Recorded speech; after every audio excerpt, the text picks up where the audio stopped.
నిమ్మకాయ దండలు నిలువెత్తు వేయంగా కుక్కీలం పగలు పూనలేవంగా నిమ్మకాయ దండలు నిలువెత్తు వేయంగా కుక్కీలం పగలు పూనలేవంగా దుక్కా గులాలు వేసి సక్కాని పూజలు చూడు చూడు చూడు చూడు చూడు చూడు దుర్గమ్మ చూడు భక్తుల నడుమ భావాని చూడు చూడు చూడు దుర్గమ్మ చూడు భక్తుల నడుమ భావాని చూడు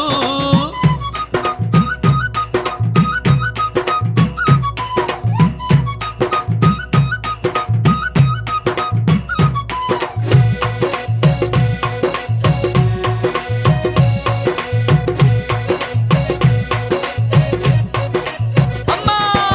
బంగారు బిందల్లా గంగ నీళ్లు తెచ్చి అమ్మా భవానికి అభిషేకం చేయంగా బంగారు బిందల్లా గంగ నీళ్లు తెచ్చి అమ్మా భవానికి అభిషేకం చేయంగా చల్లాటి నీలాన్ని సంబరపడుతుంది చూడు